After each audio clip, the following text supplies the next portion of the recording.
तो दोस्तों देखिए, आज हमारा चलेगा, आज का हमारा टॉपिक है बिलियन सॉल्यूशन क्या होता है। ठीक है, कक्षा 12 का ये है बिलियन चैप्टर। आज आपको अच्छे से बताएंगे। यदि आपने ये पूरा वीडियो देख लिया तो मैं ये गारंटी कहता हूँ कि आपको कोई दूसरा वीडियो देखने की कोई ज़रूरत नहीं पड़ेगी।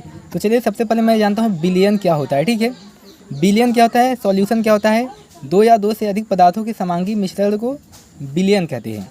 यानी दो या दो से अधिक यदि पदार्थ को मिला दिया जाए तो वो बिलियन कहलाता है। इंग्लिश में इसको क्या बोलते हैं, सॉल्यूशन बोलते हैं। ठीक है, the homogeneous mixture of the two और more than two substance is called solution.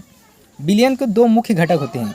यदि आपसे कोई पूछे कि बिलियन के कितने घटक होते हैं, दो मुख्य घटक होते हैं। पहला क्या है, बिले, इसका इंग्लिश क्या होता है, सॉल्यूट। बिलायक का मतलब सॉल्वेंट है। ठीक है, इसके दो घटक होते हैं। अब चलिए हम जान लेते हैं कि हमारा बिले क्या होता है। बिले का मतलब सॉल्यूट। बिलियन में जो पदार्थ घुल जाए बिले कहलाता है। यानी कोई बिलियन है, जैसे कि आपका एक गिलास पानी हो गया, यदि आप उसमें कोई पदार्थ मिला दिए, यदि वो घुल गया तो समझिए कि वो आपका क्या है, बिले है। बिले का मतलब होता है जिसकी मात्रा कम होना चाहिए। बिलियन में जो पदार्थ घुल जाए बिलियन कहलाता है। जैसे चीनी, नमक, बिलियन में जो पदार्थ घुल जाए बिले कहलाता है। क्या कहलाता है, बिले। अब चलिए मैं विलायक के बारे में बता देता हूँ। ठीक है, विलायक का मतलब क्या होता है, सॉल्वेंट होता है। जैसे बिलियन में जो पदार्थ बिले को घोलने का कार्य करता है उसे विलायक कहते हैं।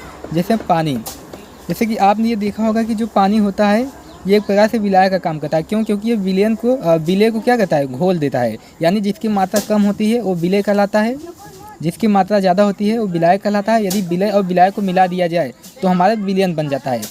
यानी जैसे कि चीनी, नमक हो गया, ये बिले है। चीनी को यदि हम पानी में मिला देंगे तो पक्का है हमारे बिलियन बन जाएगा। क्यों? क्योंकि जो चीनी है इसकी मात्रा कम होता है, पानी की मात्रा ज़्यादा है।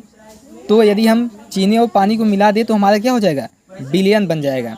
अब जैसे कि यहाँ पर आप एग्जाम्पल यहाँ देख सकते हैं, शुगर प्लस वाटर मिला दोगे जूस बन जाएगा।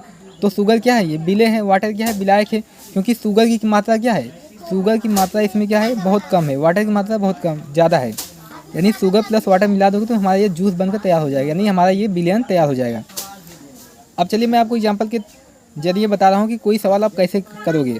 किन्हीं दो पदार्थों को मिलाकर 90 ग्राम बिलियन तैयार किया जाता है। यदि इनमें विलायक की मात्रा 50 ग्राम हो, बिलियन की उपस्थित बिले की मात्रा ज्ञात करना है। यानी एक सवाल इसमें दिया है कि यदि आपका जो एक बिलियन बनता है, 90 ग्राम बिलियन बनता है, इसमें विलायक की मात्रा 50 ग्राम है और किसकी मात्रा, बिले की मात्रा हमको ज्ञात करना है। तो सबसे पहले हम क्या करेंगे, यहाँ पर देखिए एक फार्मूला होता है। फार्मूला में क्या होता है, बिले बराबर विलायक, बिलियन माइनस विलायक। यानी बिले का मतलब होता है यदि हम बिलियन में से विलायक को घटा देंगे तो हमारा बिले प्राप्त हो जाएगा। तो 90 क्या है, 90 यानी बिलियन कितने ग्राम है, 90 ग्राम है। विलायक कितना है, 50 ग्राम है। तो बिलियन में से यदि हम विलायक को घटा देंगे तो हमारा बिले प्राप्त हो जाएगा। यानी बिले माना x है तो x बराबर 40 ग्राम हमारा क्या हो गया, ये बिले प्राप्त हो गया। ठीक है, अब चलिए मैं आपको बताता हूँ दूसरा सवाल कैसे आप हल करोगे। जैसे इसमें दिया है 0.5 kg विलायक तथा 20 ग्राम बिले को मिलाकर एक समांगी बिलियन बनाया जाता है। इसके बिलियन की मात्रा ग्राम में ज्ञात कीजिए। एक सवाल है, अभी आप ये सवाल देखा